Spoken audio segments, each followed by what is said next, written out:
Hey friends, it's Robin. Welcome back to my channel. So today we are doing another round of recent reads. My cats are going crazy this morning. It's just part of my life now. But I have 9 more books to talk about, and this round is much, much better than the last round. If you watched my last recent reads, I'll link it up in the cards and down below. I did not have a single 5-star book. It was just like 3.5 stars and less for that entire recent reads, and it was a big, big bummer. I have quite a few 4 and 5 stars, but I do have a couple DNFs, so it was a bit of a roller coaster this time around, but let's get right into all 9 of the books. Starting first with Give Me More by Sara Cate, and I gave this one 5 stars. I loved this book. I knew going into this one that this was most people's favorite of the series, and I can tell why. These characters are everything. I loved them so much. I loved all of the discussions in here. I loved the friendships. In this series, we are following this group of friends who started a dating app called the Salacious Players Club, and it is all about finding your significant other through your kink. And now flash forward to today, and they are opening up their first sex club. The owners of them are now all getting the romances. In this one, we are following 2 characters who are married, and they are inviting their best friend into their relationship. And it is an MMF romance, it is a poly romance. Everyone loves everyone, and it is so, so good. I talk about this all the time. I don't like road trips in books, like ever. But this had a little road trip part at the beginning. For like the first half, they are traveling across the country and like stopping at all these different sex clubs. And I actually really liked it because they never talk about the car, like ever. They are like in a city and then they're like, we traveled for 8 hours and now we're here. And I'm like, thank God. So you got to see like all these different sex clubs, which was really, really cool. And then watch them slowly fall in love. And it's amazing. The friendship group in here is so fantastic. So one of the things they struggle with is like, how are they going to tell everyone that this couple that has been married for 10 years is bringing someone new into their relationship? And when they tell their friends, they're like, cool, it's about time. And so like I just loved the support of this friend group and like how accepting everybody is of each other. Like there's no shame around anything that these people are into. And I just love that like positive, accepting atmosphere of this book. It's fantastic. I love the series so, so much. I can tell why this is everyone's favorite. And the day that I'm filming this, Mercy just came out, and I cannot wait. I cannot wait to get started on it. After that, I read Love on the Brain by Hazelwood, and this was another easy 5-star book for me. I have given literally every book by Hazelwood 5 stars. If you are an Hazelwood fan, you are going to love this one. She definitely has a theme, a vibe. So if you haven't liked her previous books, this isn't different than her previous books. It is still kind of following that same archetype. Like you're following the same nerdy heroine facing the facts that she is in a male-dominated field and she is coming up against a lot of sexism and trying to break down those barriers for her. She is starting this new position at NASA, and it seems like somebody is trying to stop her progress. None of the stuff that she had asked for, like a computer, nothing was there for her. And so she spends her first week at NASA unable to do her job. It was really cute and swoony and just all of the things. I absolutely loved this one. I will say that, and I talked about this over on my Instagram, is because it's Hazelwood, I know that this book is going to absolutely blow up. It's going to blow up on TikTok, everything like that. And this is 100% going to end up on a whole bunch of like steamy book recommendations. And y'all, this book is not this book is not steamy. So if you see this on a bunch of like steamy romance recs, don't believe them, okay? Don't believe them. After that, I read Frat Wars Presidential Chaos by Saxon James, and this was the final book in the Frat Wars series, and I'm so sad. I gave this 4 stars. This was so wonderful. I love this series to death. Like, it is just precious and heartwarming and no angst and exactly what I needed at this point. This entire series follows this frat house who have a prank war with like the frat house across the street. It's good times. It is just them coming to terms with college ending and living it up for one more year and falling in love, and it was so adorable. The epilogue in this one, it killed me. It killed me. I loved it, and I'm sad that the series is over, but I am excited for whatever Saxon James starts next, because her books are just such good times. I am now realizing that I do have 10 books to talk about, and I feel silly now. So after that, I read Parallel and Intersect by Elizabeth O'Rourke. I'm just going to talk about these together. This is a time travel romance series, and I gave book 1 5 stars and I gave book 2 4 stars. I had a really good time with this series. It's a super angsty and kind of twisty, and I really like the slight mystery element in there. So we are following this heroine who at the beginning of the book is visiting her upcoming wedding venue, and she sees this lake and this house across the lake, and she ends up passing out. And when she wakes up, she has these memories of this guy named Nick and memories of the house, and she thinks that she is married to somebody else. And they take her to the hospital, and she remembers that when she was a child, she used to have these really vivid dreams of this man named Nick. And you are slowly realizing that Nick is a real person, and she has traveled through time at some point, and she has many different lives where Nick is her husband.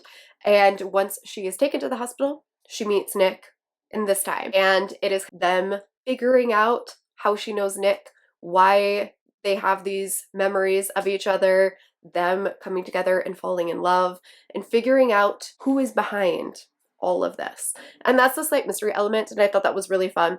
This book isn't perfect by any means. There were a couple of little things that I was like, wait, how is that possible? I liked the ending. I liked the little twist. I thought it was a really good time.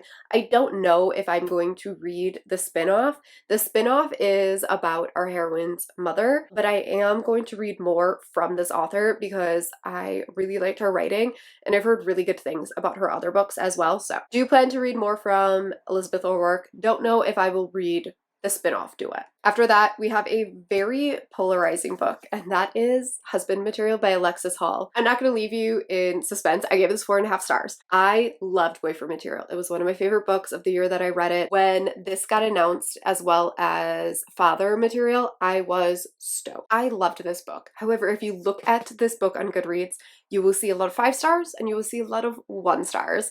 And this book is going to divide people. This is following our same characters, Luke and Oliver, and in this, they are attending a bunch of weddings and they are feeling the pressure to get married.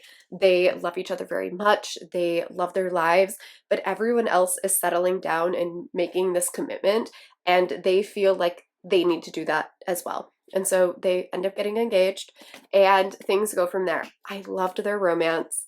I loved the friendships in here, but the ending of this book is either going to make or break this book for you.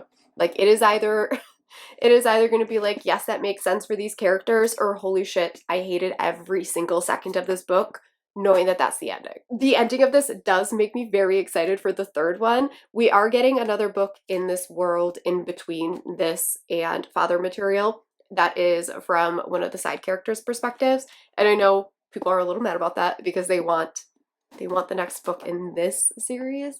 But I was a little nervous there for a second. In the end, I was like, you know what? It made sense for these characters. It made sense for their personalities.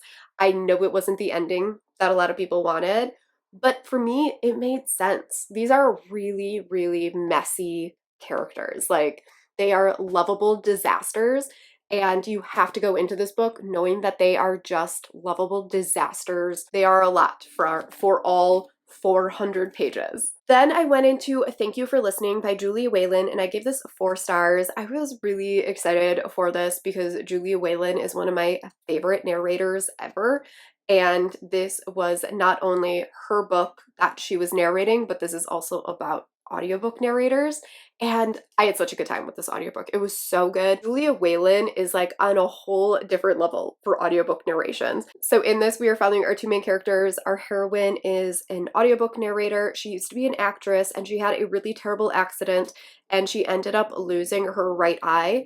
And because of that, she has kind of stepped back from acting and instead has started narrating audiobooks. She used to narrate under a pseudonym when she narrated romance, and now she has kind of moved into more literary fiction, and she dropped her pseudonym and now uses her real name. She goes to Vegas and she has this one-night stand. Right after that, she receives a request to narrate one more audiobook for a romance author she used to narrate for now that that romance author has passed away.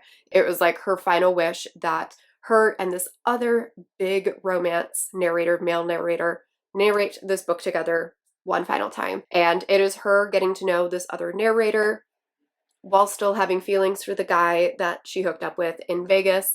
And it was fantastic. Like I said, Julia Whelan is on a whole new level of audiobook narration because one of the characters in here is Irish and he is playing up his Irish accent and he plays it up incorrectly and then turns it off. And Julia Whelan can somehow narrate a male character with an Irish accent who is faking an Irish accent and then to dial it back to a proper Irish accent. Like, how? My mind was just like blown.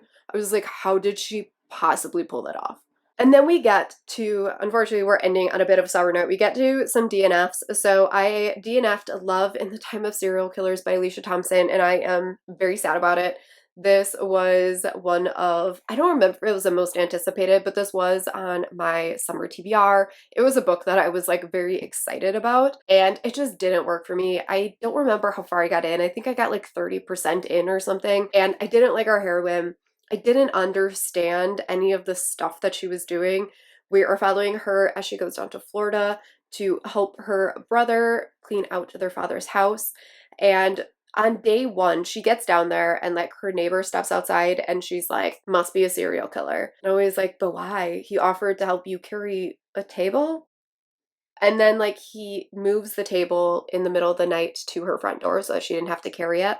And then she's like, yep, definitely a serial killer. And then she just makes like really odd decisions. Like her brother and his fiance keep trying to like help her and she's like, no, you can't help me. And I'm just like, why? Like, you don't want to be here, but you're also not accepting anyone's help. She was trying to like push everyone away, but there was no like reason behind it. And I wasn't getting on with the writing style. I didn't like the heroine. I didn't buy into the romance or the chemistry or anything like that. So I was just like, I was over it. And then I DNF'd. I DNF'd Lord of the Fly Past by Goldy Moldavsky. Ended up getting this as an arc because I loved the Mary Shelley Club. That one was such a fun YA slasher, and this is nothing like it. Like, absolutely nothing. So if you liked the Mary Shelley Club, this is not the same thing. I thought this would be really fun because, I mean, this is playing off of that like music fest that ended up being a huge disaster mixed with Lord of the Flies. And I thought it was going to be kind of fun and slashery. I only got, I think, 30 minutes into this audiobook before I was like, cannot listen for another frickin' second. This was just bashing you over the head with commentary on influencers, and it was obnoxious. You open up with all of these people stranded on this island because they went there for this music fest. All of these influencers are the worst. It is like she took the archetypes of like the world's worst influencers and then dialed it up to 11 and made all of them like that. And it was so obnoxious. And you were just listening to all these influencers in like a Valley Girl accent because apparently that's what the narrator thought was right for every single influencer, was just them complaining about where their yacht is. And it was that for 30 minutes. And I was like, absolutely not. Cannot listen to this for another second.